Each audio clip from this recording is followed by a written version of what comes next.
Welcome to the Deep Dive. Great to be here. So today we're tackling something that, well, affects all of us constantly.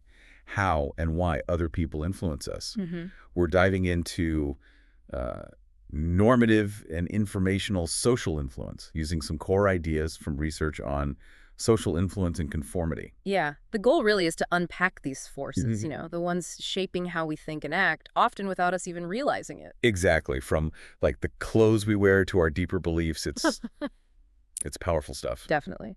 So should we jump into the main difference? Normative versus informational. Let's do it. Normative first. It's essentially about wanting to be liked, right? Fitting in. Precisely. It's that need to belong, to be accepted by the group. You go along with things, maybe even if you privately disagree, just to avoid social awkwardness or rejection. Yeah, you don't want to stick out like a sore thumb. Exactly. That's the core of normative influence. Then informational influence is, well, different. It kicks in when we're unsure, when the situation's ambiguous and we genuinely think, okay, these other people probably know better than me. Right, so you look to the group not for acceptance, but for actual information, like a reality check. That's it. You use the group as a source of potentially accurate information.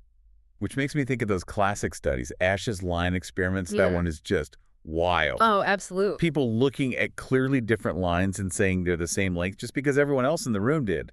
That feels purely normative. It really highlights that pressure, doesn't it? Going against your own eyes just to align with the group. It's kind of staggering. What's also key there, though, is how much conformity dropped if just one other person disagreed with the majority. Ah, okay. So it wasn't just about sheer numbers. No, having an ally made a huge difference. Then contrast that with Sharif's work, the autokinetic effect. That's the dot of light in the dark room. Exactly. A stationary light that seems to move because there's no frame of reference. Super ambiguous. Ugh. So people's estimates of how much it moved started out all over the place. But when they heard others' estimates, Started to converge. precisely, they developed a group norm. They relied on each other because the situation itself offered no clear answer. That's informational influence in action. So asch, clear answer, conform for acceptance. Sharif, unclear answer, conform for information. You got it. Two different paths leading to conformity. And you see this play out all the time. Feeling awkward if you're the only one not laughing at a joke or feeling lost in a new situation and just copying what others do. Absolutely. And think about how social media just pours gasoline on this fire. Oh, totally. You've got massive normative pressure with trends, likes, what's going viral. Everyone's doing it. Maybe I should too. Fear of missing out. Big time. And then informational influence gets amplified too. Shared articles, posts from people seen as experts. It heavily shapes what we accept as fact. It's a really potent mix. It is. And just thinking about everyday examples, Yeah. fashion trends are a huge one for normative influence. Right. Classic example.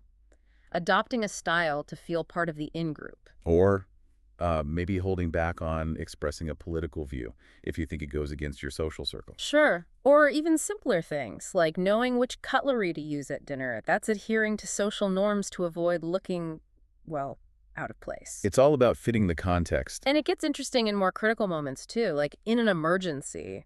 If you're unsure what to do, what's the first thing you do? Look around.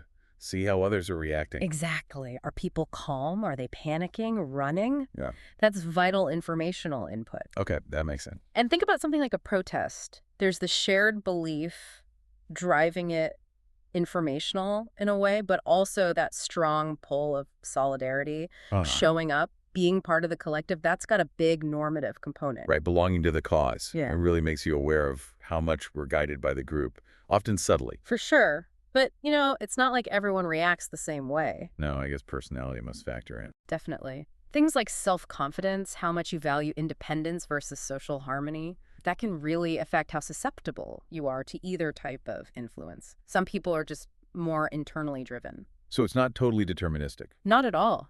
Individual differences matter. Okay, so wrapping up, the big takeaway seems to be this constant interplay between needing to be liked or accepted that's normative and needing to be right or accurate that's informational. Exactly. Both are powerful drivers of our behavior, shaping us in ways we might not even notice day to day. Which leads to a final thought maybe for you listening. Yeah, knowing about these twin pressures, how consciously do you think you navigate the opinions and actions of your groups? online, offline, wherever. Are you going along because you genuinely agree, or is it more about belonging? Something to chew on.